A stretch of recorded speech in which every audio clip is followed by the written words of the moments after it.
Hey, good morning, folks. Welcome to another edition of Wake Up Call. I'm here with my man Julian Scadden today.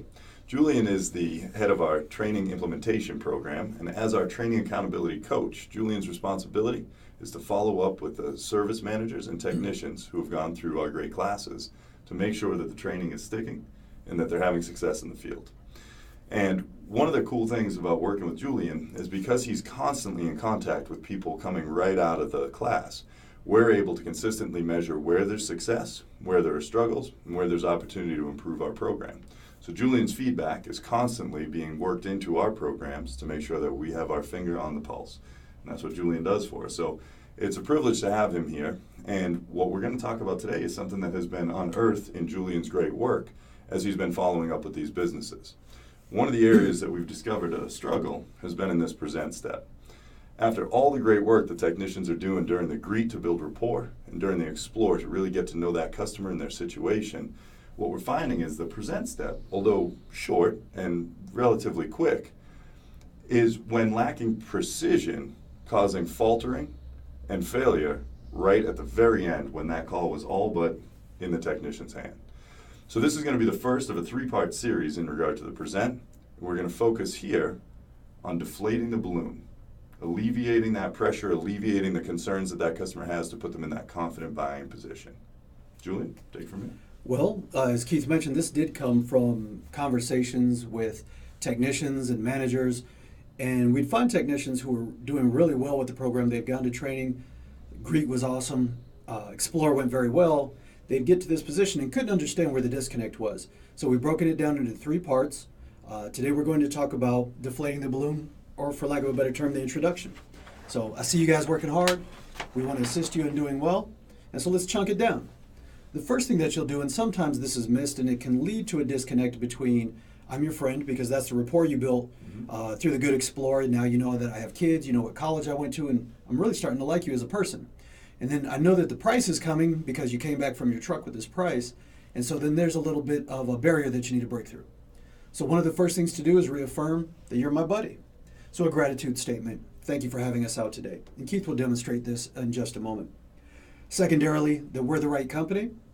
Third, upfront pricing, because we know that that will help deflate the balloon by letting them know their prices will all be one. And the balloon itself can be taken away by saying there's no pressure in any of this, there's multiple options. So you've done the work of creating the options, you've done the work of creating that connection. Don't fumble the ball on the present because you've already done so well. So hopefully we can present a solution to you today that will be easy for you to practice and implement on your calls going forward. So Keith, if you would. Perfect. In fact, we will. And what we're going to do here, I'm going to just go ahead and model for you how this opening statement goes. It's very brief, just a few sentences, takes under a minute. What we're going to do is hit on these 4 key points. I'll show you how the language can roll them together, make it a nice clean statement, and then we'll recap the effect that this has to put your customer in a confident buying position. So Julian will be my customer here, and we'll go step by step. So Julian, first off, I just want to say thank you for the opportunity to be out here. It really does mean a lot to us. And one of the great things about working with Nexstar is that we're able to hire the best technicians in the business, and we're committed to consistent training. Now, because of that, we're able to offer guaranteed upfront pricing, which means no matter which one of these options you pick here today, the price is going to remain the same. It's not going to change on you after we get started. Okay. Does that make sense? I understand that. Okay, very good. And Julian, based on everything that we've discussed today, I've actually been able to put together 6 great options for you. Now, they range from the ultimate, which was about everything that we talked about, all the way down to the most basic that'll get you back up and running. Okay. All right, but what's important to know, they're all really good options. We'd be proud to do any one of them for you. You just need to pick the one that looks best. Okay. All right? Sure. And just as a reminder, I'm ready to get started today. Is that still the plan for you? Yeah, I think we need to get it taken care of. Okay, great. All right. There's a wonderful example right there with our customer Julian. Now, as we would work through this, now that would set the stage brilliantly for us to be able to actually present the top option and allow that customer to work through his buying decision. But what I want to do is just recap for you briefly how effective this was. Now, we've referred to this consistently as the Big 5 throughout our service system training. These are the 5 major questions that a customer must have answered in order to make a confident buying decision. If any one of these 5 questions is left unanswered, we know that we lead the customer to a potential place of confusion, and we know that a confused mind says, nope. Right, and we're looking to put our customers in a really confident buying position by answering for them. Is this the right person? Is this the right company? Is it the right solution, the right time, and the right price?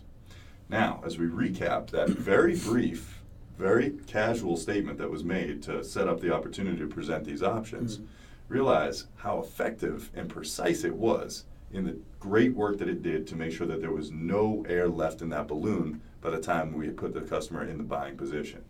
So first off, as we walked through it, and after I got through thanking Julian, one of the great things about working with Nexstar is that we hire, and of course insert your company's name there, so we hire the best technicians in the business, and we're committed to consistent training, which means that you've got the right person in the right company. And because of that, and this is how we tie it together, we're able to offer guaranteed upfront pricing, which means that no matter which option you pick here today, the price isn't going to change for you. So we've already price conditioned our customer during the Explore. Now we're just reminding them that not only are we going to be within that range, but that price is not going to change, and they have nothing to worry about. Lastly, I've been able to put together 6 great options for you, and they range ultimately from everything that we talked about down to the most basic option that we get you back up and running. And that, of course, puts our customer in a great position here to know that they've got the right solution. And lastly, Julian, I'm still ready to get started for you today. Is that still your plan? There you go. Right? And at that moment, we've answered the time question. In just those brief few sentences, without going into a long bragging statement, and maybe most importantly, without taking on any of the tone of being a salesman, still remaining bonded to that customer in that great space that Julian talked about with all the right intent in the world, we ensure that we've alleviated any last questions and concerns that customer might have as we go into presenting their great options to them. At this point, we completely move that customer out of the question of if, and whether it's a yes or a no, to simply which one. Just imagine what it'll be like to present your options with this level of comfort and ease with your customer.